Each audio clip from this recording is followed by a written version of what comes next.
y poder hacer este intercambio de manera continua, sin cortes, así que pedirles las disculpas. Sabemos que el enlace la semana pasada lo recibieron de otro mail, esta semana de un mail diferente, por eso también se generan algunas cuestiones organizativas, así que pedirles la disculpa, y como dijo Mari, Flavio, estamos a disposición también por cualquier cuestión organizativa que ustedes necesiten, nos piden a través del chat.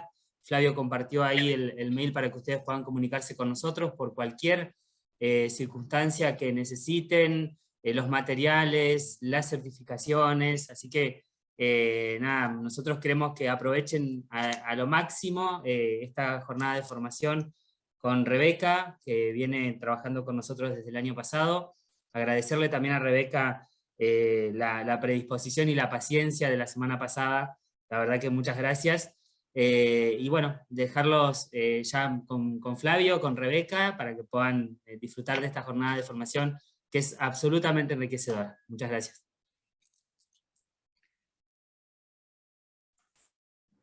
No, yo, Benja, simplemente es darle la bienvenida a las compañeras y compañeros, a Rebeca, y que ya inicie la clase nomás. Buenísimo. Bueno, buenas tardes a todas, a todos. En principio, quiero sumar algo a las preguntas sobre los materiales y demás, porque estamos en un módulo de evaluación, entonces es interesante las preguntas que ustedes hicieron. La idea del envío de materiales es material de lectura, optativo. Entendemos que enriquece siempre que la lectura suma a lo que uno puede dar en la clase, y la intención es que si ustedes de la lectura que hacen tienen preguntas, tienen dudas, bueno, que usemos este espacio también. Pueden escribir una pregunta en el chat, pueden levantar la mano y podemos volver sobre algo de los textos, sobre alguna pregunta de lo que ustedes se quedaron pensando de la clase pasada. Esa es un poco la intención, ¿no? Pero tomo de todas maneras las preguntas que ustedes hicieron. ¿Quién puede leer? Las preguntas que ustedes hicieron, porque eso remitiría al concepto de lo que nosotros llamamos en evaluación evidencias de aprendizaje, ¿no? Cuando uno evalúa, una de las actividades que hacemos dentro del proceso de evaluación es lo que se llama recoger evidencias de aprendizaje. Y nosotros estamos dentro del campo de la evaluación formativa, un poquito retomando algo de lo que hablábamos en la clase anterior para después sumar lo que vamos a trabajar en la clase de hoy, es que como tenemos trayectorias diversas de los estudiantes, como tenemos estudiantes que aprenden de manera diferente porque así es como las teorías de aprendizaje describen, ¿no? Y cómo los estudiantes aprenden, es que nosotros utilizamos o proponemos que los estudiantes nos ofrezcan variedad de evidencia de aprendizaje. ¿Qué significa variedad de evidencia de aprendizaje? Bueno, por ejemplo, una evidencia de un trabajo individual, una evidencia de un trabajo grupal, una evidencia de un trabajo oral, una evidencia de un trabajo escrito, una evidencia de desempeño, donde el estudiante muestra algo o produce algo, y buscamos que esas evidencias de alguna manera muestren que los estudiantes están logrando esos objetivos de aprendizaje que nosotros propusimos. Lo que diría que no quisiéramos como evidencias de aprendizaje son aquellas evidencias que la evaluación más tradicional pide, que es repetir información, ¿no? Evocar información de memoria. Esas evidencias para nosotros, desde el enfoque que estamos trabajando, no serían evidencias de aprendizaje, serían evidencias de evocación de información, ¿se entiende? Pero no significa aprendizaje.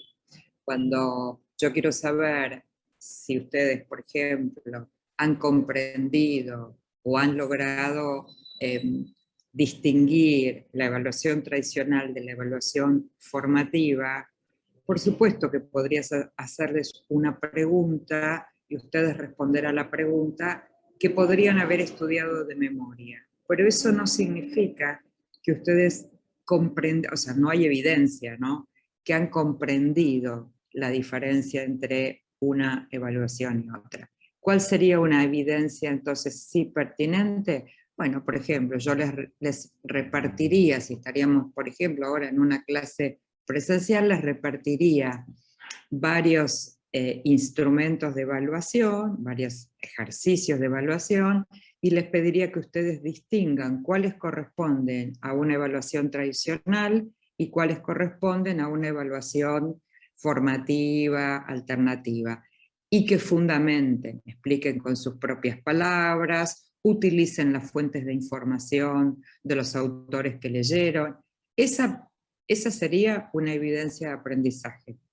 Repetir la definición de evaluación tradicional y evaluación formativa en este enfoque de cómo entendemos a la evaluación y al aprendizaje no sería evidencia de aprendizaje. ¿Se entiende? ¿Sí? Si no, griten, levanten la mano, digan, ¿ok? Bueno, entonces,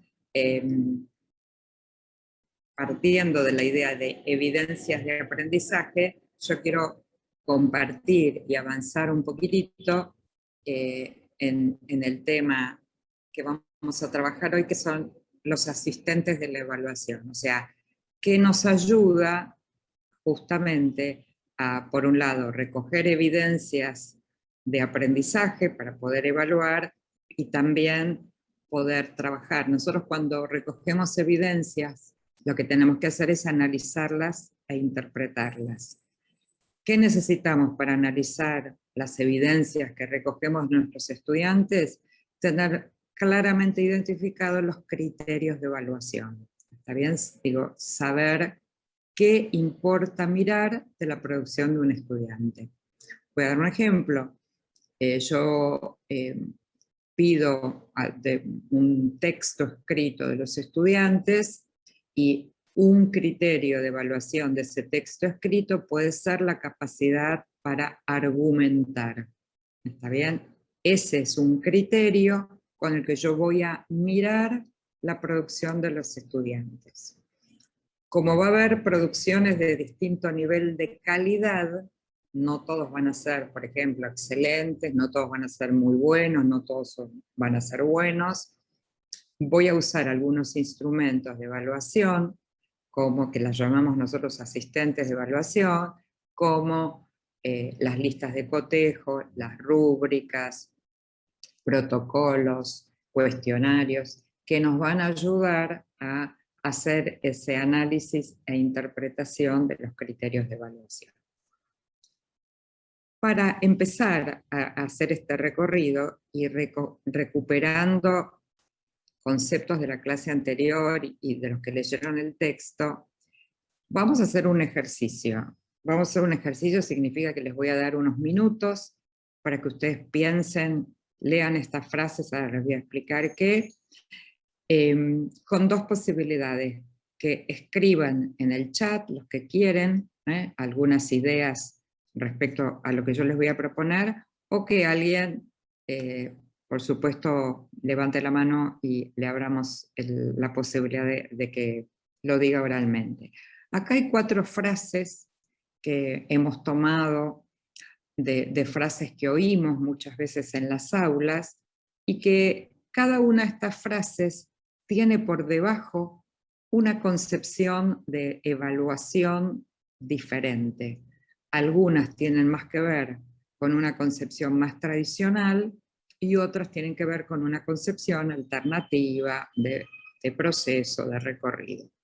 Entonces, les pedimos, tómense unos minutitos, lean las frases, y por el chat o a viva voz, ¿cuál les parece que son más vinculadas a la evaluación tradicional y por qué, y cuáles al revés? ¿Está bien? Les damos unos minutos para que lean, para que piensen, y por ahí Flavio, Mari me ayudan porque yo no veo a todos ahora porque tengo el PowerPoint desplegado. Entonces si me ayudan, si alguien levanta la mano. El chat yo sí lo puedo leer, lo tengo abierto para leer. Bueno, aquí Daisy dice la 1 tradicional, la 2 formativa, la 3 tradicional, la 4 formativa. Daisy, ¿te animás a explicar por qué decís que la 1 y la 3 son tradicionales? Bueno, porque en la primera sería lo que dijiste de que es una forma de practicar para después evocar la información. Y en la 3, porque no hay un lugar, o sea, por lo menos hasta en lo que dice la oración, ¿no? No hay una evidencia de que haya un trabajo más allá del momento de evaluación. Bien, bien, bien, Daisy, gracias. ¿Alguien De quiere, nada. ¿alguien quiere sumar? Sí, Sí. Rebeca, Lali Navarrete había levantado la mano también. Vamos, Lali. Sí, por ahí va por lo mismo, que la primera era más del estilo de clásico, que es esto, como decía la compañera, que bueno, mañana vamos a repasar, así que es como estudien para mañana, para la próxima va a haber evaluación. Y la segunda es más formativa, y permite esta retroalimentación de que vean por ahí si es un trabajo que ya está corregido, les va a permitir poder ver cuáles fueron sus errores y por ahí mejorarlo y consultar, y después poder entregarlo. Bien, Pero bien. también viendo esta forma de ellos, de bueno, acá me equivoqué, lo voy a arreglar, que es por ahí, a mí me gusta esa forma de retroalimentación porque, bueno, lee tu trabajo, fíjate, que cuesta un montón, pero sí es esa. Y después terminan rapidito la evaluación, me parece, o sea, el tercero me parece más de clásica. Después no sé a qué refiere lo del artículo, por ahí es eso de como más la clásica y además con un apuro. Y después la cuarta, creo que tiene un poco de formativa porque ahí me genera duda, pero creo que tiene formativa porque no solo el parcial, sino que también nos permite ver a dónde están las dificultades de los chicos y se puede llegar ahí a ver por dónde viene más la dificultad y poder retomar ese tema después, y no cerrar, digamos, con, bueno, el parcial y chao, sino que después poder seguir retomando donde estuvo más la dificultad y poder preguntar en clase por qué. O si dice por qué mejor, porque uno puede ir viendo, bueno, por acá capaz que le puedo explicar de otra forma. Bien, No sé qué.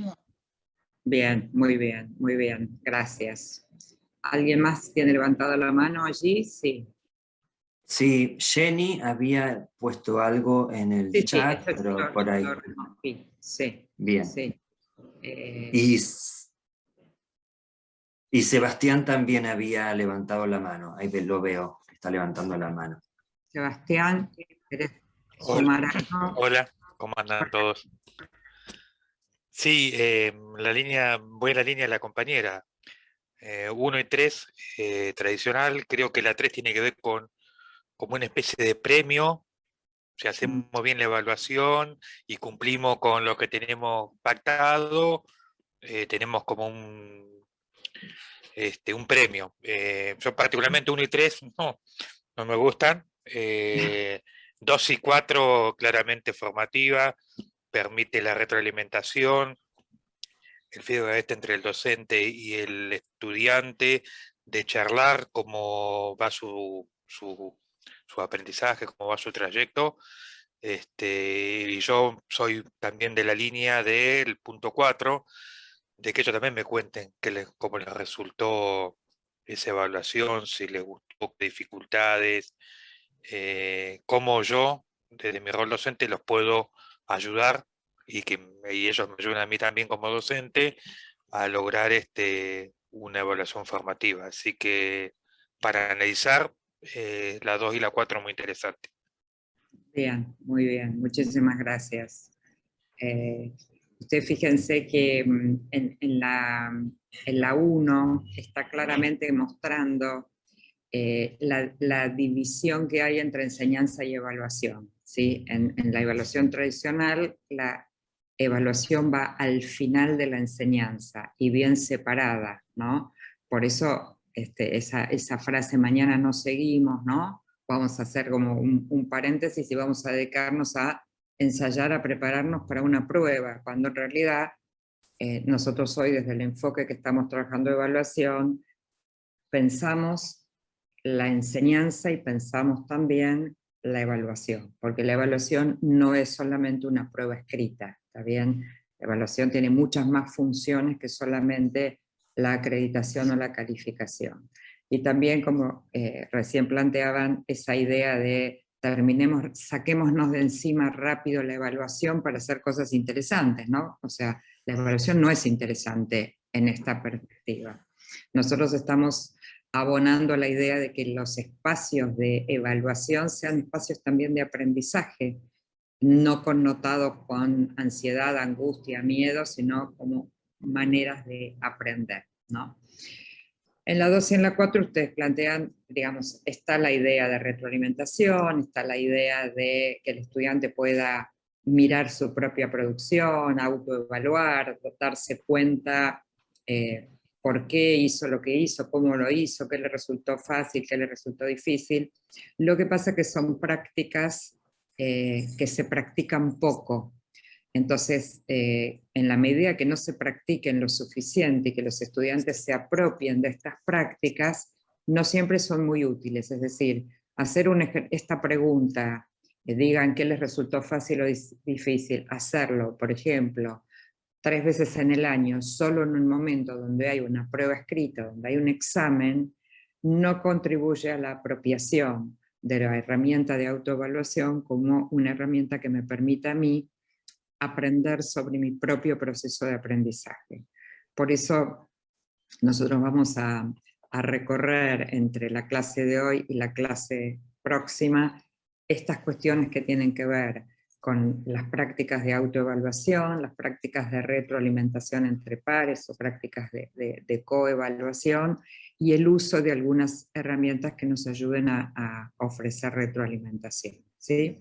No sé si alguien quiere sumar algo distinto. Natalia Muñoz había levantado la mano, Rebeca Okay. también. Bien, Natalia.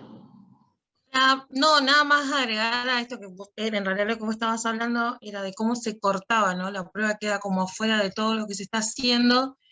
Vamos para seguir eso que decía el compañero recién, de poder terminar rapidito la evaluación para poder hacer algo más interesante, como si la evaluación no formara parte de lo que se está enseñando y se está aprendiendo. Y después eso de... Me gustó en el punto 4 cuando dice, después de que terminen el parcial, escriban lo que les resultó más difícil, porque eso está bueno, no solo para tener en cuenta cómo se siente el alumno en esa exposición, ¿no?, de evaluación escrita, cómo lo hacemos sentir, qué es lo que no entiende, qué es lo que se comprende, qué es lo que se puede mejorar también, quizás en un enunciado, quizás en algún tema o contenido que se puede llegar a retomar. Eso y, bueno, nada más. Excelente, bueno, bien. ¿Alguien quiere sumar algo distinto a lo dicho? Veo ahí a Miguel levantando la mano. Y Karina también. Karina, muy bien. Sí, muy bien. bueno, soy Miguel. Yo quería sumar como algo distinto, quería hacer una consulta. Me quedo pensando el tema del repaso para el examen. Yo quería saber si el repaso en sí para un examen, para que el estudiante haga un repaso no memorístico, no estudiar conceptos que no entiende, que yo lo entiendo como mecánico, pero tal vez un repaso utilizando la memoria comprensiva que uno utilizó en su carrera. Yo al menos para poder recibirme, muchas veces tuve que repasar y utilizar la memoria comprensiva, o sea, entendiendo lo que leía, porque después en determinadas etapas venían los exámenes, como todos sabemos, y ahí utilizábamos la memoria comprensiva. Tal vez la memoria mecánica que utilizábamos cuando íbamos en la secundaria, tal vez, yo lo veo muy poco productivo, porque en definitiva no aprendes nada a los a la semana te olvidás, pero tal vez el repaso como una herramienta de memoria comprensiva no estaría tan mal o está mal, digamos. Esa era mi consulta. Ok, Miguel. En principio distingamos niveles educativos, ¿no? No es lo mismo cuando uno está en la universidad y el tipo de preparación que requiere para rendir un examen en las materias en la universidad que en la escuela primaria o en la escuela secundaria. Lo segundo es que sin memoria no podemos aprender, o sea que no estamos diciendo que está mal usar la memoria, no podríamos hacer nada sin la memoria.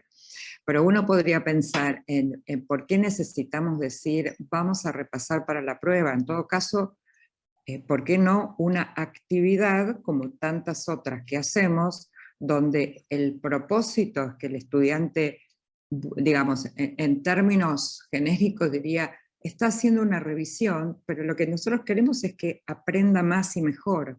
Entonces, esos ejercicios que están enmarcados en revisión para la prueba, en realidad deberían ser actividades de aprendizaje que ayudan al estudiante a profundizar, a establecer relaciones, a que el conocimiento le quede, digamos, construido no frágilmente.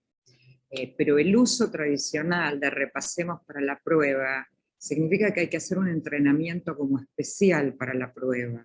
Y si uno viene trabajando, enseñando y los estudiantes aprendiendo de manera significativa, trabajando, vinculando los conceptos teóricos que aprende con cuestiones de la realidad, donde el estudiante es muy activo, porque nosotros le vamos proponiendo siempre diferentes tipos de actividades, no habría necesidad de un día dedicar especialmente al repaso. Diría, todos los días estamos haciendo actividades donde estamos construyendo el aprendizaje, ¿sí? En ese sentido, digo, no en el sentido del uso de la memoria, que la usamos y la necesitamos siempre, ¿no? Bien, creo que estaba Karina. Yo ahora no, los tengo chiquititos y no les veo los nombres. Sí. Pero... Karina y Marita, Sí. después. No, yo lo que quería agregar es que me parece que hay que ver también el qué y el cómo se continúa, ¿no? Porque la 4, si queda ahí nomás, si queda solamente en que reflexionen y después eso no se toma, no se trabaja, o no se les dice el para qué, también esto cuando hablamos de la evaluación formativa, que hay que visibilizar los criterios. O sea, yo les estoy diciendo que ellos escriban lo que les resulta difícil, pero tampoco les estoy diciendo para qué es lo que busco con eso. Porque bueno, el estudiante también puede sentir que eso puede llegar a ser una mirada también punitiva, no sé, de acuerdo a lo que quiera. Absolutamente, Marita, y Karina, perdón, es así, porque responder esa pregunta, ¿qué me resultó difícil y por qué? Sin un contexto que tenga un sentido, para el estudiante que está habituado a que todo es para la nota, ¿sí? Yo si fuera este estudiante respondería, no, nada me resultó difícil, todo bien, porque a ver si le digo que me fue difícil algo y me baja un punto, ¿no? Porque hay o sea, en la historia que venimos, que siempre es que todo lo que hacemos es para la nota. Entonces, poner en contexto estas prácticas significa primero explicar por qué vamos a hacer estas prácticas, cuál es el sentido de estas prácticas.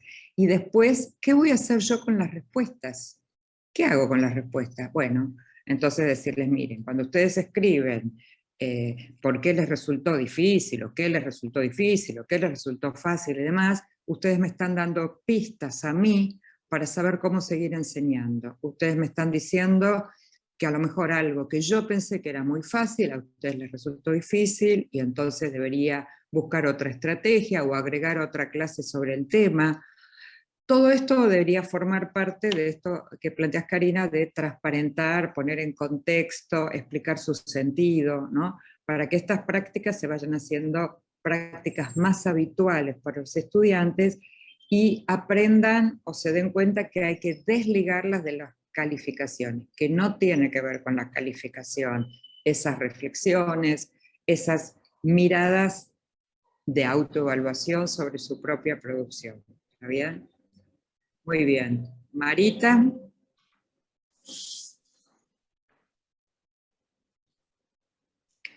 No te estaría escuchando, no sé si tenés el micrófono apagado. Ahora, Ahora sí.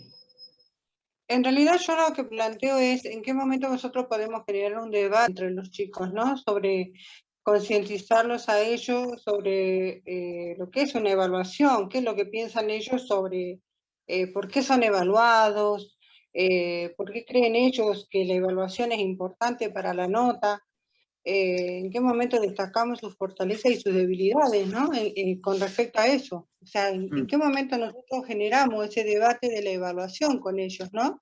Respetando sus ideas, lo que ellos piensan, sus temores, porque yo creo que la evaluación, la palabra evaluación siempre generó, ya esto es como de arrastre, algo de temor, de miedo, y casualmente, como vos marcabas recién, lo importante de lo que ellos destacan de la nota, ¿no?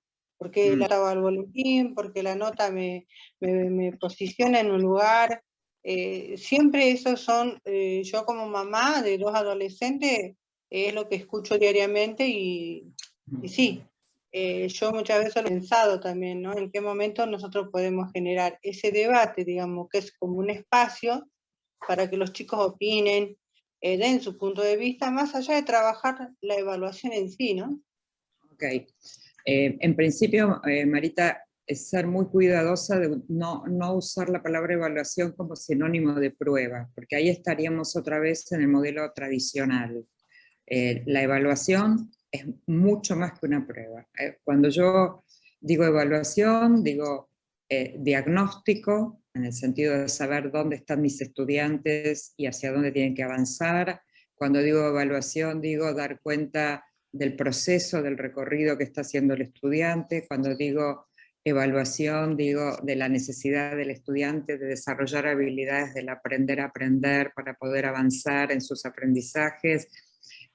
Pero en la vida tradicional uno dice evaluación, significa hoy hay prueba escrita, ¿no? Entonces, esa conciencia o ese tiempo para dialogar, para debatir y demás, tiene una primera idea básica, que es que separar la palabra evaluación de la palabra examen o prueba. El examen es un instrumento de evaluación, un instrumento. La evaluación tiene muchas funciones. Una de las funciones es la calificación, pero no es la única. La certificación y la calificación tiene funciones de acompañamiento a los estudiantes, funciones de ayudar al estudiante a desarrollar sus habilidades de aprender a aprender, de darse cuenta cómo aprende. Tiene como función ofrecer retroalimentación a los estudiantes. Todo eso es la evaluación, donde el examen es una parte, ¿está bien? Digo, para que ya mismo en el uso del vocabulario nosotros estemos separando lo que es un examen de un proceso de evaluación que acompaña los procesos de enseñanza y los procesos de aprendizaje. ¿Está bien? Veo una mano más levantada y después voy a seguir avanzando, pero no veo el nombre. A ver si Flavio me ayudas. No, Andy, ¿puede ser? No, veo a alguien con anteojos. Sí, creo que Sí, es Andy. soy yo. Ahí, Sí, muy soy bien. yo. Buenas tardes. Hola. Sí, Hola. ¿qué tal? Yo estaba completando, o sea, coincidiendo con Marita, y me pareció que yo lo que quería preguntar era con esto de los criterios de evaluación. Cuando nosotros preguntamos como en la 4 o en la 2, que revisen los trabajos, que nos hagan una devolución en cierto tiempo, y que después de que pongan qué es lo que les resultó más difícil, como lo puse en el chat, esto de las debilidades y las fortalezas de cada uno, también lo podemos entrar en debate cuando nosotros damos el criterio de evaluación, qué es lo que ellos, qué es lo que nosotros pretendemos con eso y qué es lo que ellos toman o cómo lo ven ellos la evaluación. Bien, muy bien. Que no es justamente como lo que vos decías, de que es esto de la prueba, es algo estricto, algo rígido, algo que no solamente es eso, el examen de saquen una hoja, que es algo más, y que ellos también lo vean de esa forma y lo tomen de esa forma para que después, cuando uno les pida o le haga un pedido de algo, de que nos hagan una devolución de algún trabajo, o ellos ya lo vean con otros ojos. Bien, Que lo tomen muy bien. como algo positivo. Perfecto, buenísimo. Por eso necesitamos criterios, como dice aquí, públicos, transparentes y compartidos. El estudiante no solo necesita saber cuáles son los criterios de evaluación, sino que es un derecho del estudiante a saber cuáles son los criterios por los cuales ese estudiante va a ser evaluado, en el sentido, por supuesto, amplio de la palabra evaluación. Nosotros necesitamos transparentar criterios. Los criterios de evaluación son para que los conozcan los estudiantes, para que los conozcan sus familias, pero también entre nosotros, entre pares. ¿Por qué? Porque vieron, voy a tomar un ejemplo típico ahora sí de una mesa de examen. Hay 3 profesores en la mesa de examen. Si no se ponen de acuerdo en los criterios, puede ser que para un profesor ese estudiante le corresponda un 10, el otro profesor va a decir le corresponde un 7, y el tercero tal vez diga le corresponde un 5. Y digamos, lo que hay por debajo de esa situación es que no se han puesto de acuerdo en cuáles son los criterios, pero no en el momento del examen solamente, sino cuáles son los criterios que nosotros vamos a considerar a lo largo de todo el año cuando estamos enseñando a nuestros estudiantes, ¿no? Entonces, esa idea democrática de transparentar los criterios de evaluación. Y entonces la pregunta es, ¿cómo sabemos cuáles son los criterios de evaluación que nosotros definimos para compartir con nuestros estudiantes? Y tenemos allí dos referentes para identificar los criterios de evaluación. El primero son los objetivos a alcanzar, ¿está bien? Es decir, cuando yo digo que quiero como criterio evaluar la capacidad de argumentar en los trabajos que hacen mis estudiantes, significa que en algún objetivo de los que yo escribo en mi planificación tiene que aparecer la capacidad de argumentar. Porque se entiende que si lo escribí en el objetivo, significa que mis estudiantes lo tienen que lograr. Y si yo lo escribí como un propósito, los estudiantes lo tienen que lograr, tengo que evaluarlo. ¿Sí? Ahí hay coherencia entre lo que enseño y lo que voy a evaluar. El segundo referente que nos ayuda a identificar los criterios es quién es mi referente disciplinar, o sea, a quién yo sigo en la didáctica de mi área. Entonces voy a dar un ejemplo. Si yo sigo en la didáctica de matemática a una corriente que dice que lo más importante es el resultado y no el proceso, eso me tiene que orientar a mí para visibilizar el criterio, y el criterio será la capacidad del estudiante para resolver correctamente un problema. Pero si yo sigo un criterio en la didáctica de la matemática que importa el proceso, no solo el resultado, voy a poner como criterio la capacidad del estudiante de, por ejemplo, explicar con sus propias palabras el recorrido que hizo para llegar al resultado. Se entiende que son dos enfoques diferentes y eso me genera a mí definiciones de criterios diferentes. Y la última cuestión con respecto a los criterios, un poco se las decía con el ejemplo, es ponernos de acuerdo en los criterios, ¿no?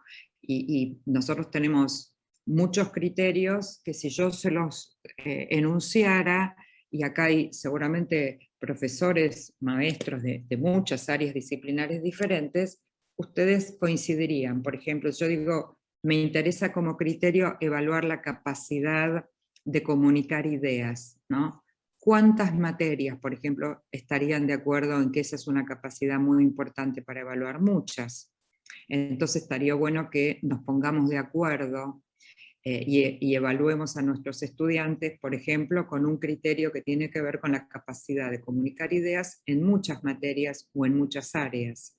La capacidad de trabajar en equipo, la capacidad de establecer relaciones entre ideas, entre teorías y ejemplos, entre distintas concepciones, distintas teorías, la capacidad de analizar y resolver problemas, son todos criterios que obviamente debieran estar en mis objetivos de enseñanza y el logro de los estudiantes, y articulados con el referente, digamos, de la didáctica de la disciplina. Entonces, ¿cómo vamos a utilizar? ¿Qué vamos a hacer cuando tengamos esos criterios? Bueno, vamos a apoyarnos en algunos instrumentos, en listas de cotejo, en rúbricas, en cuestionarios, en protocolos. Voy a compartir ejemplos de estos y cómo los usamos, para qué los usamos y cómo esto ayuda básicamente a esta idea de transparentar los criterios de evaluación, hacerlos públicos y hacer más democrática la idea de la evaluación. Entonces, voy a comenzar por las rúbricas.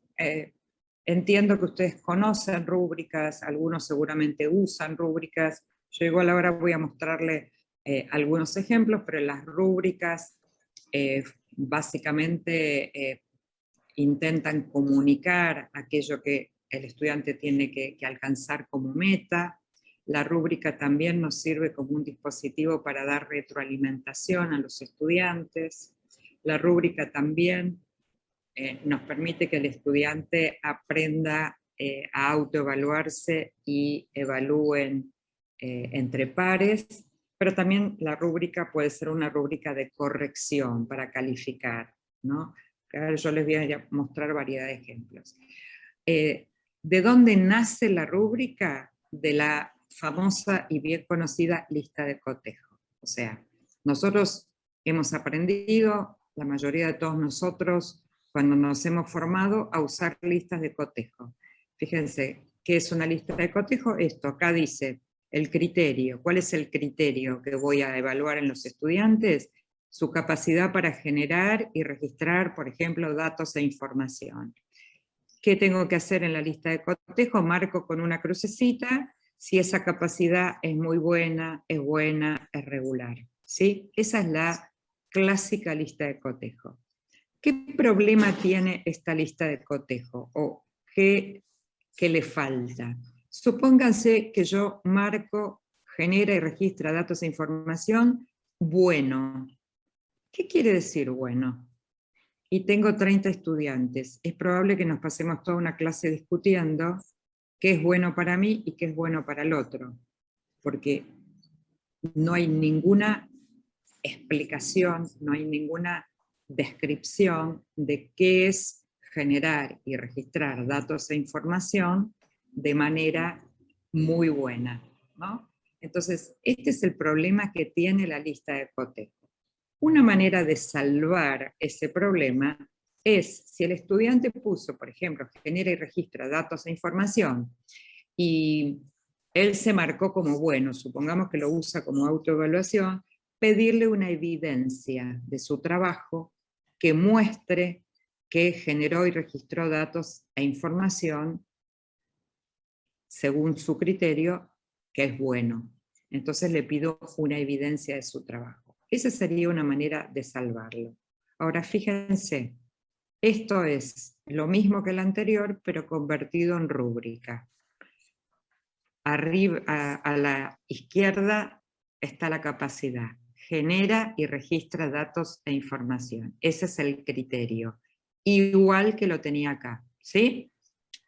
Solo que en lugar de quedarme con ese muy bueno y marcar con crucecitas, describo, lo que está acá adentro se llaman descriptores, describo el nivel de calidad de este criterio. Entonces, fíjense, el experto, el estudiante que mejor genera y registra datos e información, ¿qué hace? Registra y organiza los resultados de la indagación en una tabla pertinente al tipo de información obtenida. Representa los datos en gráficos pertinentes al tipo de información obtenida y fundamenta su elección. Esto es más completo que esto, ¿verdad? O sea, acá no me dice nada de esa capacidad, de ese criterio. Acá, de alguna manera, me explica, me describe un trabajo de mucha calidad en el experto. Fíjense el de al lado, competente. tiene todo igual, pero no fundamenta su elección. Y eso hace la diferencia entre ese estudiante experto y este estudiante competente. Este no fundamenta su elección. Vamos al tercero, aprendiz, fíjense. Registra los resultados con dificultades para su organización. En los dos anteriores no aparecen las dificultades. Y además presenta dificultades para representar los resultados. El último, el estudiante con más dificultades, más flojo, fíjense que no dice que lo que hace no lo hace o lo hace mal. Dice que registra los resultados de la indagación con dificultades, ausencia de gráficos que representan los resultados, o también podría decir necesita ayuda para poder, por ejemplo, representar los datos. ¿Se entiende que esto es descriptivo? Esto no, si yo lo comparto con los estudiantes, no el día de la prueba. Estas rúbricas son para compartir con los estudiantes cuando yo abro mi unidad, cuando abro el tema que voy a trabajar, cuando abro el proyecto que voy a trabajar.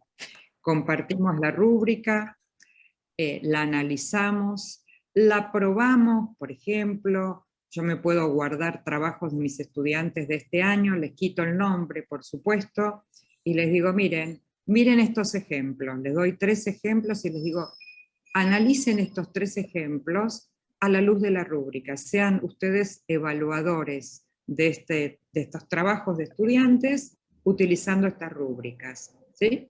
Para que ellos se apropien de este instrumento. Y la voy a usar varias veces, quiere decir que tengo planificado que voy a hacer varias actividades en clase donde los estudiantes van a tener que generar y registrar datos e información.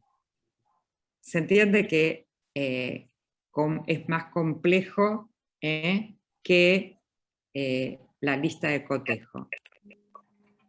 Si soy coherente, esta rúbrica que ustedes ven acá ahora, fíjense, tiene 2 criterios, la capacidad para reflexionar, la capacidad para planificar una investigación, pero arriba tiene los objetivos de esta unidad que yo voy a trabajar con los estudiantes. Quiere decir que el estudiante tiene en una hoja a mano los objetivos que tiene que alcanzar, él tiene que indagar, explicar aplicaciones, tiene que evaluar el impacto social, económico y ambiental de las innovaciones biotecnológicas. O sea, estoy transparentando los objetivos en un lenguaje accesible para los estudiantes. Si estoy trabajando con niños de primaria, escribiré objetivos con lenguaje para los niños, siempre con la idea de hacia allí tenemos que ir, ese es el sentido, digamos, del objetivo.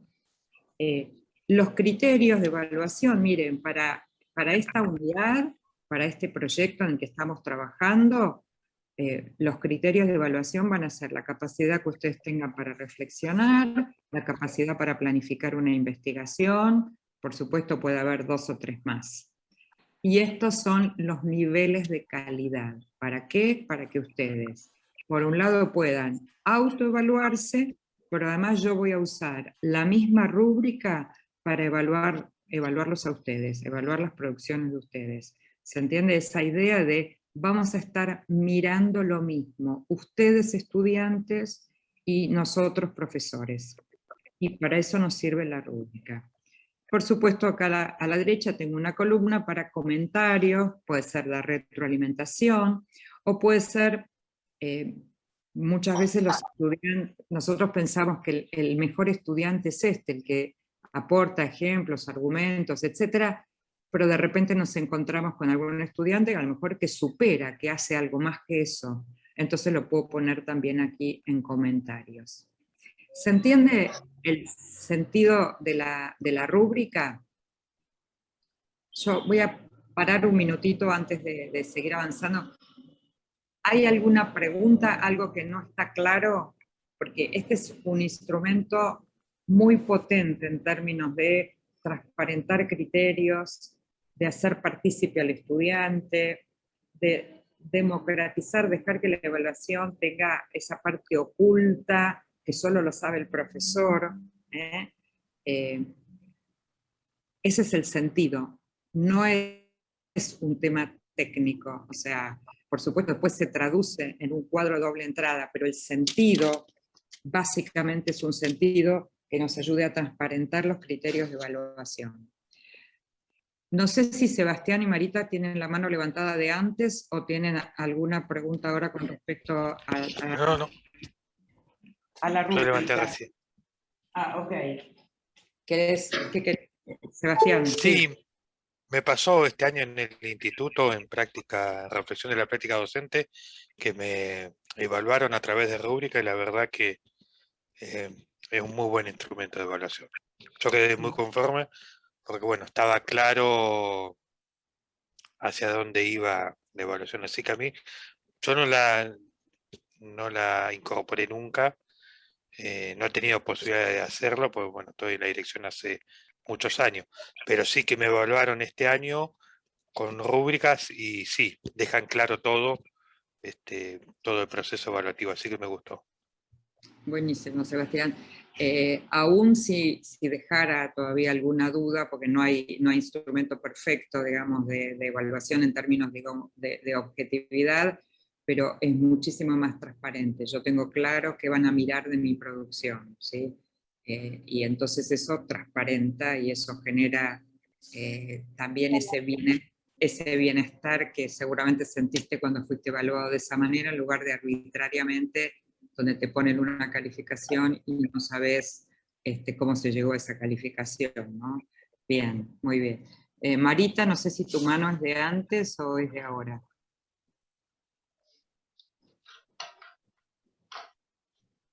Bueno, entonces, vuelvo a la pantalla. Algunas pistas para diseñar rúbricas y también para distinguir en qué vale la pena diseñar una rúbrica. Diseñar rúbricas las primeras veces es muy trabajoso, por eso siempre la sugerencia es diséñala en grupo, si pueden, con otro por lo menos, porque escribir los descriptores de manera que se entiendan, que sean claros para todo el mundo, lleva trabajo, sobre todo las primeras veces que uno lo hace. Entonces, hacerlo con otros siempre ayuda. También ayuda, hay muchas rúbricas en internet. Yo al final del PowerPoint les dejo sitios donde ustedes pueden encontrar rúbricas, que no necesariamente es exactamente la rúbrica que ustedes necesitan, pero muchas veces es inspirador y yo la mejoro, la reviso. Ahora, para evaluar aspectos procedimentales,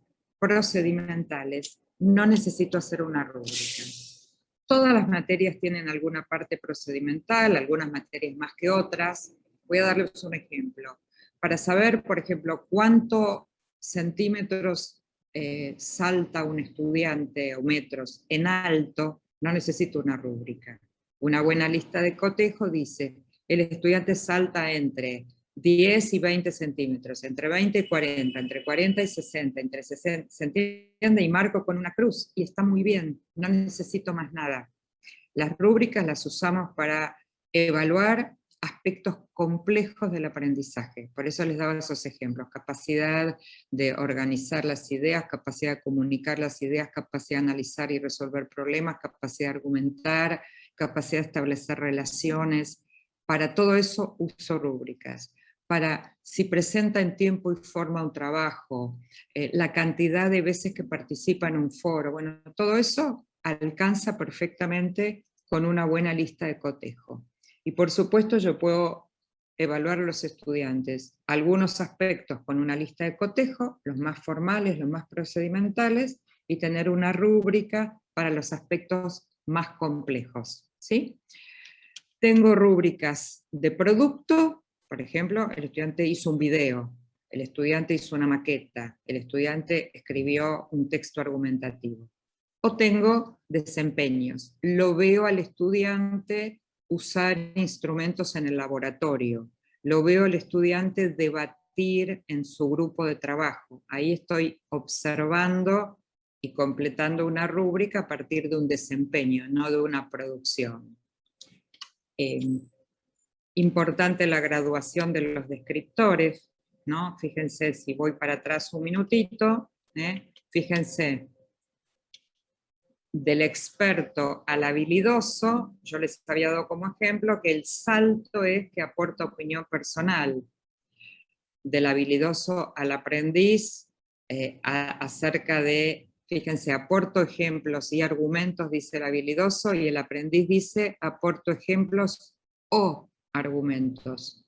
O sea, armo una gradualidad que me va a permitir en cada nivel hablar de lo mismo. Aporto ejemplos, aporto ejemplos, aporto ejemplos, aporto ejemplos. ¿Sí? Mantengo una línea coherente en aquello que voy a evaluar. ¿Cómo sé cómo hacer rúbricas? Bueno, miren buenos ejemplos y malos ejemplos de rúbrica, practiquen con ejemplos, léanle la rúbrica a alguien que no participó en hacerla y si les hace muchas preguntas quiere decir que hay que mejorar los descriptores, hay que transparentar más todavía. Son todas, digamos, pistas para poder avanzar en el diseño de rúbricas. ¿Cuáles son los errores más frecuentes y anticipamos para tratar de evitarlos? Bueno, el primero ya se los dije, la falta de graduación, ¿no? Por ejemplo, en el nivel más alto tener 10 oraciones que describen y en el segundo nivel tener 2, ¿no? Ahí no hay graduación entre un nivel y otro. El tema de los procedimientos, que les dije que alcanza con una buena lista de cotejo. Evitamos usar el no por el tema del impacto emocional sobre la autoestima del estudiante, ¿no? No puede, no sabe, no logra. Entonces usamos las frases, las fórmulas, presenta dificultades, necesita ayuda, que no cambia su situación en el sentido de que tiene dificultades, solo que no le digo lo que no puede hacer, sino describo la situación en la que se encuentra. También evitamos usar el pero en los descriptores. ¿Vieron cuando uno le dice, tu clase fue muy buena, pero ¿qué nos pasa a nosotros en esa situación? Estamos esperando que nos peguen, ¿no? Después cuando viene el pero. Entonces, hacemos frases, tu clase, por ejemplo, observé tu clase y tu clase muestra, por ejemplo, cuánta preparación hubo en los recursos que trajiste, punto y aparte. Y entonces puedo abrir otra oración donde digo, me pregunto si en lugar de tal recurso se hubiera usado tal otro, separado. No, el pero anula siempre la parte anterior, entonces separamos, ¿sí? Evitamos incluir, ustedes vieron en los descriptores que yo les leí, no hay cantidades, no hay frecuencia, no dice siempre, a veces nunca, no dice mucho, poco, nada. Eso es para la lista de cotejo. En la rúbrica no usamos, ¿por qué no usamos? Porque si yo le digo a Flavio, tu texto es muy bueno. Otra vez, Flavio me va a decir, ¿qué quiere decir que mi texto es muy bueno? No, yo pienso que es excelente, va a decir. Y yo, y vamos a estar discutiendo sin ningún sentido un tiempo largo. Entonces, no usamos ni cantidad, ni frecuencia, ni tampoco, por ejemplo, decirle a Flavio, tu texto argumentativo es muy interesante. Porque es interesante para mí, pero lo lee Mari y Mari va a decir, no, el texto es aburridísimo, y vamos a estar otra vez discutiendo un año entre esas descripciones, esas valoraciones. Entonces, no usamos valoraciones. Y eso evita la interpretación ambigua, ¿no? ¿Qué quiere decir muy bueno? ¿Qué quiere decir bueno? ¿Qué podemos evaluar con una rúbrica? Fíjense, un video, un podcast, una producción escrita, una infografía, un proyecto, una investigación documental, son solo ejemplos, ¿no? ¿Qué desempeños puedo evaluar con la rúbrica? Capacidad para trabajar en equipo, para argumentar, para abordar problemas, para mirar de distintas perspectivas, para analizar críticamente.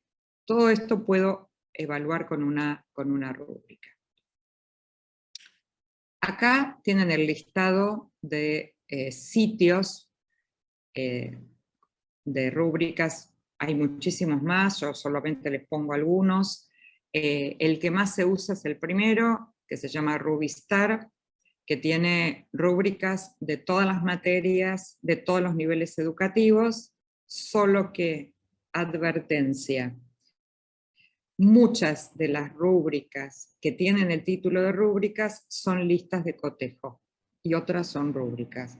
¿Cómo se van a dar cuenta que son listas de cotejo? Porque dice, el estudiante participa en clase siempre, el estudiante participa en clase a veces, el estudiante no participa en clase. Y eso es claramente una lista de cotejo, aunque tenga el título de rúbrica. Paro un minuto de vuelta, así los veo, para ver si sobre esto que les mostré, ahora les voy a mostrar algunos modos de cómo instalar la rúbrica en las aulas con los estudiantes. Pero en principio quiero saber si tienen alguna duda, algún comentario, algo que quieran sobre la rúbrica y su diseño. Sí, Yo por quería, ahí, perdón. no, igual cortito, Em, que justo en la, Dale, Sebastián y después Daisy. no, que los IT, entonces, el IT es el informe de trayectoria escolar que estamos evaluando a los estudiantes este año, es una lista de cotejo, porque habla de participación y dice proceso, lograda, y uno tiene eso, por ahí quería, por ahí. Es una lista de cotejo, por eso digo, es una lista de cotejo que nos da un primer panorama, una información, pero después si yo quiero saber la calidad de eso, tengo que ir a una rúbrica. O sea, el estudiante, por ejemplo, participó sí o no, supónganse, o participó siempre, a veces nunca. Es un dato importante, pero no me habla de la calidad de la participación. El ejemplo habitual que nos pasa con la participación en clase, vieron que muchas veces es un criterio, ¿no? Entonces, ¿qué vamos a hacer? ¿Vamos a contar la cantidad de veces que un estudiante interviene en la clase? Y si tengo un estudiante súper hablador, pero sus intervenciones son, por ejemplo, profe, mañana tenemos que traer la carpeta, profe, ¿vio el partido de Boca de ayer? O sea, habla un montón, yo lo tengo identificado como que participa mucho, pero la pregunta es si es eso lo que queremos ver, la cantidad de veces que participa o el tipo de participación. Entonces, las listas de cotejo tienen una primera función que me dan un panorama informativo, como recién contaba Sergio, interesante para ver dónde tengo, por ejemplo, el mayor problema, los estudiantes que nunca participaron, que nunca entraron a un foro. Me da una primera información muy valiosa, pero yo después para poder evaluar a ese estudiante voy a necesitar sumarle a eso rúbricas, ¿no? Daisy, habías Sí, abierto el micrófono. me pregunto en el caso de los trabajos prácticos, si yo uso las rúbricas, ¿sería pertinente poner bueno, muy bueno, excelente? ¿O debería apuntar al desarrollo de, como decías, ¿no? Fue bueno tu trabajo en este sentido, podrías quizás pensar en otras alternativas, o sea, esa es mi pregunta. ¿Cómo, o sea, la evaluación formativa con rúbrica en un trabajo práctico? Eso sería. Bueno, nosotros la próxima semana vamos a tomar el tema de las retroalimentaciones. Entonces vamos a ver que frente a una producción de un estudiante yo puedo retroalimentarlo escribiendo yo, o sea, narrativamente, como el ejemplo que vos acabas de dar, o puedo usar un asistente como la rúbrica. También nosotros hoy estamos tomando los asistentes que están, si querés, un poco más estandarizados, y eso también responde a la posibilidad de llegar a todos los estudiantes, y yo soy un docente que tengo muchos alumnos, ¿no? Y a veces no puedo escribir narrativamente retroalimentaciones a todos mis estudiantes todo el tiempo. Entonces, para no ir al extremo de que como no puedo escribir narrativamente le pongo una calificación directamente, lo que hago es usar estos instrumentos como la lista de cotejo y las rúbricas, y la semana que viene les voy a mostrar algunos protocolos, que lo que me permiten es administrar, sobre todo cuando tengo cantidad de estudiantes, un instrumento que fue pensado, diseñado, que permite que cada estudiante se ubique en algún cuadradito, digamos, de esa rúbrica, ¿no?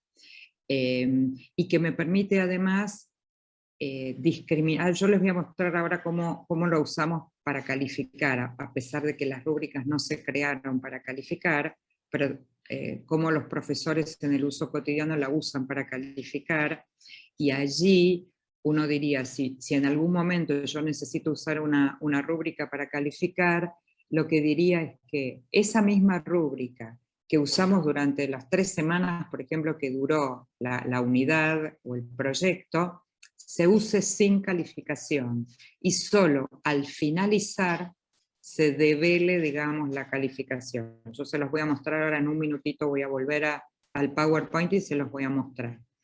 Y otra es la retroalimentación narrativa, que de eso, Daisy, en la próxima clase vamos a trabajar sobre eso, ¿sí? Bueno, muchas gracias. Al contrario. Bueno, ¿alguna inquietud más? ¿Alguna pregunta más? Ok, vuelvo a compartir, porque quiero primero mostrarles el tema de la calificación, fíjense, si yo tuviera que usar al final, supónganse que yo vengo usando esta rúbrica, hicimos varios ejercicios durante estas 3 semanas que trabajamos con esta unidad, con este proyecto, estamos hacia el final, y entonces allí voy a develar la calificación. ¿Cómo voy a develar la calificación? Y voy a usar un ejemplo sencillo. Las rúbricas suelen tener entre 4 y 5 criterios. Aquí hay 2, sencillamente para que ustedes pudieran ver en la pantalla, ¿no? Pero un promedio son 4 o 5 criterios, pero voy a hacer el ejemplo de la calificación con 2 que tengo aquí. Supónganse que estos 2 valen 10 puntos, por supuesto. Entonces yo digo, la capacidad para reflexionar vale 4. O sea, yo decido la ponderación. Y la capacidad para planificar vale 6. Entonces, si un estudiante en la capacidad para reflexionar está en experto, ¿cuántos puntos tiene de los 4?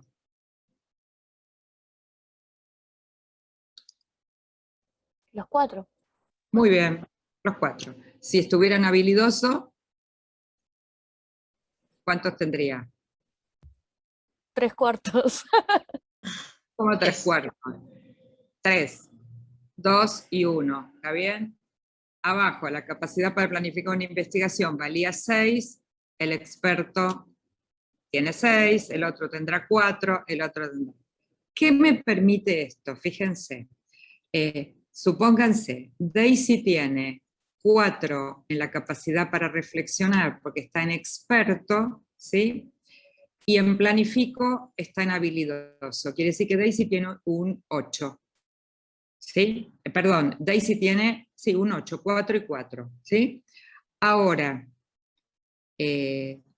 Natalia tiene un 6 aquí en la capacidad para planificar porque está en experto, pero en la capacidad para reflexionar está en aprendiz. Quiere decir que tiene 6 de uno y 2 de otro. Quiere decir que también Natalia tiene un 8, pero la conformación de los 8 de Daisy y de Natalia son diferentes. Y eso me permite considerar la heterogeneidad de estudiantes que tengo adentro de un aula. ¿Se entiende? Sí, Esa Sí, se entiende. Esa es la manera en que nosotros, digamos, a pesar de que la rúbrica no fue creada para evaluar, para calificar, sino para retroalimentar, para evaluar en el sentido en el que estamos trabajando nosotros ahora, pero sí el uso habitual de los profesores han hecho que también le asignen calificación. Entonces la recomendación es que la calificación se devele al final, o sea, la última vez que voy a usar la rúbrica en esa en esa unidad o en ese proyecto en el que estoy trabajando. ¿Sí? ¿Cómo se usa la rúbrica? ¿Cómo se enseña a usar la rúbrica? Bueno, primero, la persona que escribió sobre las rúbricas se llama Andrade, Heidi Andrade, y ella dice, esto estoy hablando hace 21 años atrás que escribió su primer artículo sobre esto, lo que ella dice es que las rúbricas debieran ser construidas con los estudiantes. Y uno diría, estamos lejos todavía nosotros de poder hacer esto, pero es un buen ejercicio y, por ejemplo, en el nivel superior perfectamente podríamos empezar a hacerlo, y por supuesto después, en la medida que estas prácticas se vayan haciendo habituales, podemos construir con los estudiantes. ¿Cuál sería el modo de construir con los estudiantes? Y voy a tomar un ejemplo, supónganse que yo trabajo en la escuela primaria y quiero con mis estudiantes de cuarto o quinto grado diseñar juntos una rúbrica acerca de qué es un buen cuento, ¿no? Qué es una buena narración. Entonces, ¿qué hago? Llevo al aula muchos cuentos y les digo a los chicos que se reúnan en grupos y clasifiquen de toda esa pila de libros que yo llevé, que pongan en una pila los que ellos consideran que son buenos cuentos y en otra pila los que ellos consideran que no son buenos cuentos. Y que por supuesto expliquen por qué. Cuando ellos empiezan a hacer ese ejercicio, en términos de lenguaje de evaluación, lo que están haciendo es definiendo criterios de evaluación, con sus propias palabras, ¿no? Por ejemplo, dicen, estos cuentos los que pusimos acá porque son, por ejemplo, cuentos que tienen un nudo, tienen un desarrollo, un desenlace, un final. Estos cuentos de acá los pusimos acá porque son demasiado largos, o porque son muy cortos, o porque no tienen imágenes. Todo ese debate es el fondo, digamos, del debate de los criterios. Mi intervención como maestra siempre es provocar, es decir, si en una pila de cuentos malos pusieron los que no tienen imágenes, yo tengo que provocar ese conflicto para que puedan decir que no todo cuento es bueno o malo porque tenga o no tenga imágenes, ¿está bien? O sea, yo voy a provocar de alguna manera los debates y las discusiones. Toda esa lista la anotamos en el pizarrón, por supuesto yo me llevo toda esa lista, y con esa lista voy a diseñar la rúbrica, que la voy a traer al aula, que se las voy a mostrar a los estudiantes, van a tener copia, y vamos a empezar a practicar, usar esa lista, a veces para que los estudiantes se autoevalúen, a veces para que evalúen a sus pares, siempre con la lista de cotejo o la rúbrica, depende de lo que esté usando. ¿Esas prácticas se sostienen? Sí. Como decía, no me acuerdo quién al principio, que hay que explicarle a los estudiantes para qué sirve una rúbrica, ¿no? Para qué sirve un criterio de evaluación, cómo lo vamos a usar, mostrarles ejemplos, practicarlo y sobre todo sostenerlas en el tiempo. ¿Está bien? Es decir, estas prácticas hechas espasmódicamente, esporádicamente, a cada tanto, no constituyen hábitos, y para que el estudiante se apropie de ellas necesito usarlas sistemáticamente. ¿Cuándo empezamos a usar estos instrumentos? Miren, en la sala de 4 y 5 ya usamos listas de cotejo con imágenes. Y los chicos responden de manera maravillosa. Por supuesto no vamos a usar una rúbrica con los niños en la sala de 4 y 5, pero sí podemos tener rúbricas las maestras para poder después tener material para escribir un informe en el nivel inicial. En la escuela primaria empezamos con listas de cotejo y vamos sumando rúbricas a medida que van complejizándose. Obviamente en la escuela secundaria usamos ambas cosas, y en el nivel superior cuanto más rúbricas usamos, mucho mejor, porque hay otra capacidad de lenguaje, de expresión, de análisis. Si nosotros sostenemos a lo largo de toda la escolaridad estas prácticas, y además son prácticas de autoevaluación y de coevaluación, vamos a generar estudiantes más autónomos, estudiantes con capacidad para desarrollar estas habilidades del aprender a aprender. Y ese es un poco el recorrido que venimos haciendo en el primer encuentro, con ubicar a la evaluación formativa en el centro de estos 3 encuentros, hoy con estos instrumentos que nos ayudan a transparentar los criterios de evaluación, y en la próxima donde vamos a mostrar el tema de la autoevaluación y de la retroalimentación, ¿no? Este es un poco el sentido y el recorrido que estamos haciendo. Nuevamente, cuando terminemos esta clase, yo le envío a Flavio 2 textos de lectura para la próxima vez, con ese espíritu de que lean y que si obviamente quieren volver con alguna pregunta, y también este mismo PowerPoint que acabo de compartir con ustedes, que inclusive tiene algunas cosas que yo no se las mostré, que ustedes las pueden leer solos, como para también completar el recorrido. ¿Dudas, preguntas, comentarios? Sí, acá dice Karina, buena herramienta para las salas de 4 y 5. María José dice, para realizar informes en las salas, por supuesto. Si yo uso bien la rúbrica como maestra, como profesor, tengo ahí material también para después eventualmente escribir un informe, en el caso de nivel inicial o de primaria, ¿no? Sí, voy a sumar un... Flavio, en el curso anterior yo te envié un texto de nivel inicial, que Sí. podés sumarlo si querés al Bueno. envío que hago ahora, para nivel inicial, por supuesto que sí. Miguel dice, me había quedado una consulta de la clase anterior. Sí, Miguel, abrí tu micrófono si podés, si querés. Hola, ¿qué tal? Sí, Hola. la clase anterior yo levanté la mano y justo cerró la clase y dijeron que podía preguntar al principio, pero no. Bueno, consulto ahora, si no hay problema. No, no hay problema. A mí cuando estábamos viendo al principio evaluación formativa me generó una duda, en cuanto a las mesas de examen, digo yo. En las mesas de examen normalmente es una vez al mes y nos designan y nos dan un programa y tenemos que evaluar a los chicos algo que vieron durante todo el año, a veces ni los tuvimos a los chicos. Mi consulta es si es posible hacer una evaluación formativa en la mesa de examen. Normalmente se hacen preguntas en relación al programa de forma oral o escrita, pero no sé si eso es evaluación formativa o si es posible que haya una evaluación formativa en la modalidad.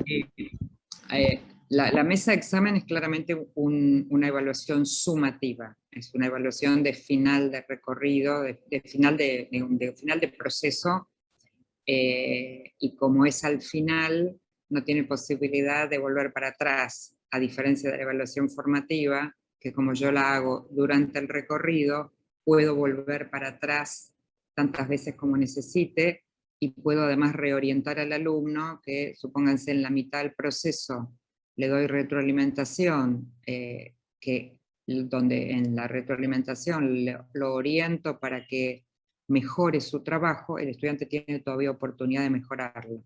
Cuando llegó a la mesa en diciembre, es como la última instancia, entonces eso es evaluación sumativa.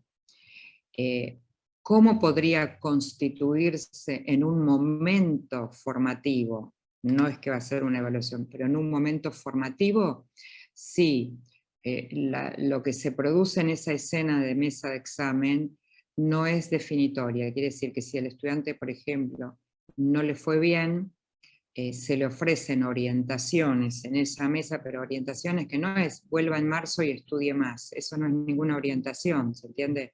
Sino orientaciones, ayudarlo a entender qué es lo que él no pudo lograr, ayudarlo a entender cuáles fueron los puntos débiles de su producción, orientarlo con qué tipo de acciones él podría hacer para preparar distinto ese examen y tener oportunidad de volverlo a hacer.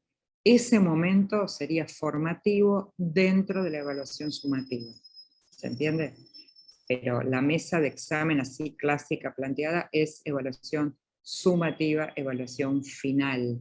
No es momento en que yo tengo posibilidad de recuperar, revisar y entonces hacer algo distinto, ¿no? ¿Está bien, Miguel? Sí, sí, me quedó claro, porque también he escuchado de una docente que, bueno, que habían dicho que no iban a tomar exámenes escritos orales en relación a un examen porque ahora no eran más las evaluaciones sumativas, sino formativas, y le dieron como una especie de trabajo práctico para hacerlo en el momento. A mí me llamó un poco la atención porque me pareció muy, una especie de facilismo excesivo, me pareció a mí desde mi punto de vista, pero no, me generó esa duda y ahora me quedó más claro con lo que me dijo. Gracias. Sí. La evaluación formativa de ninguna manera debiera ser fácil en el sentido de bajar el nivel, todo lo contrario. Una buena evaluación formativa genera aprendizajes más profundos, más duraderos, así que absolutamente al revés, ¿no? Pero bueno, eso significa que hay que pensar en cómo se constituyen estas situaciones de evaluaciones sumativas que incluyan instancias formativas. Bueno, puntualmente para empezar y puntualmente para cerrar. Qué maravilla, no se puso nada, muy bien, así que nos vemos en la próxima clase. Yo ahora en un ratito les mando material para que se los puedan mandar y nos vemos el jueves que viene a la misma hora. El jueves que viene. Sí, Muchas gracias, gracias. Rebeca. Al contrario. Antes que se desconecten, la despedimos a Rebeca, que ella seguramente tiene cosas que hacer. Chau, chau, gracias, Rebeca. Pero necesitamos preguntarles adiós a algunos de ustedes que solo están con nombre, sin apellidos, para poder registrar la asistencia, ¿sí? A Yelén, a lo mejor algunos que pregunto ya lo pusieron en el chat y yo tomé nota del chat, Mari también, seguramente Benja también, tomamos nota del chat y también de los participantes, ¿sí? Porque hay veces que ustedes entran con un nick y cuando los vamos a ver al chat, ponen ahí cuál es su apellido y su nombre y los pudimos registrar. Entonces, Ayelen. Ayelen Musi. Musi, bien. Con 2 S. 2 S, gracias Aye. Analía. Yo estoy ahí, pero yo tengo el apellido, Nelia Vélez. No sé si hay otra Nelia. Sí, no, pero a vos seguramente te registramos. Sí, soy yo. Sí. Analía Sí. Bisanelli. Repetime. Analía Bisanelli, B larga, doble Z y doble L. Ok, gracias Analía. Cristina.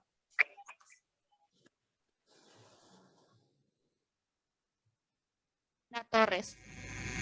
Cristina Torres. Bien. Gretel.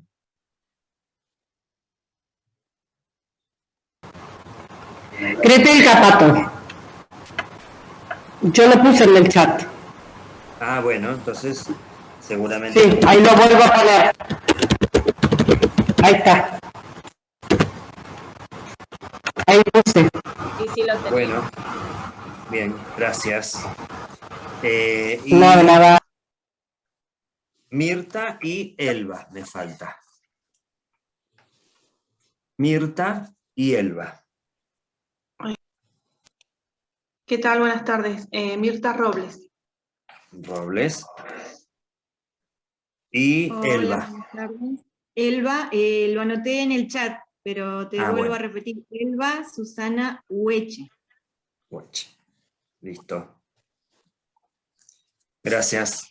Bueno, en el transcurso de la tarde Mari les envía la asistencia a quienes lo soliciten. Seguramente... Hay una compañera, Piotrillán, ¿de qué seccional es? Porque no la tengo en el listado, entonces, para saber. San Antonio. Nancy. San Antonio Este.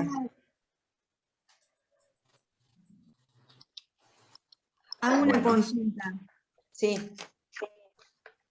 Sí. En la clase anterior no me pude conectar porque, bueno, hubo un error de haberme tomado mal mi correo y no tengo material del primer encuentro. ¿Me lo envían ustedes?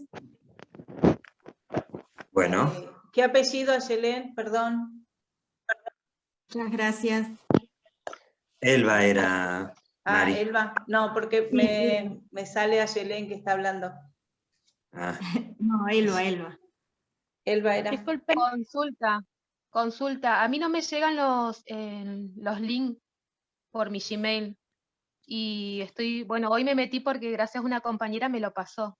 ¿Quién me Pero habla? no me llega. Perdón. En Chapor Natalia Romina de Sierra Grande.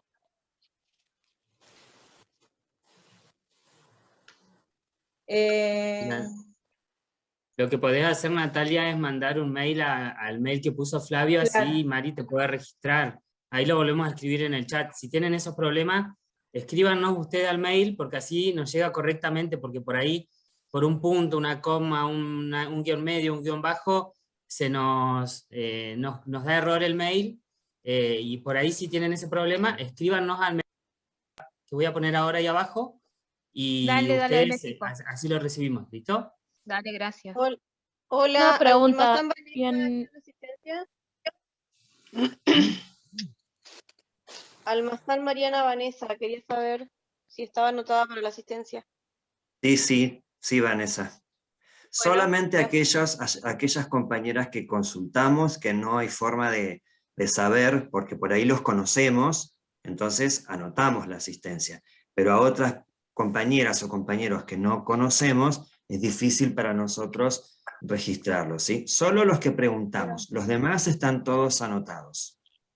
¿Podrían volver a reenviar el material de la clase pasada? Porque yo no lo recibí, o a mí en particular, no sé.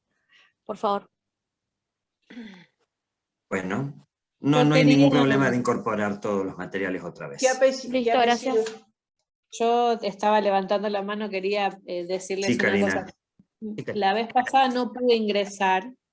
En un momento quise ingresar y me decía que había más de 100 participantes y estuve mandando mail, correo, planteando que cómo podía acceder a la clase, digamos, a la clase de Zoom dada por Rebeca, porque sí accedí a los materiales que ustedes enviaron, pero me perdí la parte de la clase que me parece que es sumamente importante. ¿Hay forma de acceder a eso? No, porque no pudimos grabar. Pero sí podemos, pero lo que sí podés hacer, Karina, es, nosotros en la primera corte, la clase fue igual a la que dio Rebeca, está en el canal de YouTube de la UNTER Central, está la primera clase de la primera corte, y ella en esa clase muestra el mismo Power, utiliza los mismos ejemplos, así que si te sirve, por ahí entra a la página, al canal de YouTube de UNTER Central, y ahí vas a tener el video de la primera clase de la primera corte de Rebeca Nijovic. Búscalo así como evaluar es más que calificar, y vas a poder encontrar ese material. Bueno, muchísimas gracias. Bien. Flavio, Bueno. ¿me puedes decir dónde tengo que solicitar el certificado para justificar la falta de hoy? Eso Sí, quiero saber. ahí Benja va a escribir nuevamente el correo, porque hay otras chicas preguntaron. A ese correo que escribe Benja tienen que solicitar el certificado de asistencia. La compañera Sid Andy, ¿está por ahí? Sí, está. ¿Andy Sid? Sí. Sí. ¿De qué seccional? Yo al chat les mandé, soy Lucero Sid Andrea. Soy de Cipolletti. Perdón, sí. No, está bien. No. En la clase pasada Lo que también pasa es salí que- como Andy Sid y no aclaré eso. Sí, Sí, que muchos de ustedes tienen doble apellido y ponen uno solo, o nosotros en la lista tenemos uno solo y ustedes ponen dos, entonces por ahí se nos complica. Pero bueno, preguntando, Sí, no hay problema, no me di cuenta, por eso hoy les escribí en el chat cómo era con el apellido Está compuesto perfecto. y más el nombre. Sí, Una sí. consulta, ¿cómo es el mail al que tengo que pedir asistencia? Porque la semana pasada no la solicité y me la están pidiendo, o sea, no sabía dónde pedirla. Es el mismo bueno. mail del que le llegan los enlaces, chicas. Es el O sea mismo que yo mail. pongo responder y te hago No, la consulta. traten de, si en lo posible, Uno nuevo. no respondan el mismo, porque si no son 50 mails y a veces tardo en encontrarlos y poderle contestar a cada uno. Si podés, mandame uno solo, pero copiando la dirección de ese mail. Sí. Para que yo te pueda buenísimo. responder en el tuyo sola. Claro, un nuevo mail. Así yo, entonces, a donde yo recibí el enlace hoy. Sí, Porque soy Walsh media- Chico yo- Méndez. Yo estoy empezando con esto de la tecnología, entonces me resulta entrar en el mail y todo, encontrar la dirección, anotar todo bien, pero después para mandar, reenviar, cosas así, me resulta medio difícil, estoy aprendiendo, pero despacito. Bueno, muchísimas gracias. De nada. Cuando mandes a pedir el certificado, aclarale a Mari que son los 2 días, en la semana Del anterior y esta, 14 y ¿sí? del 21. Claro. Buenísimo, muchísimas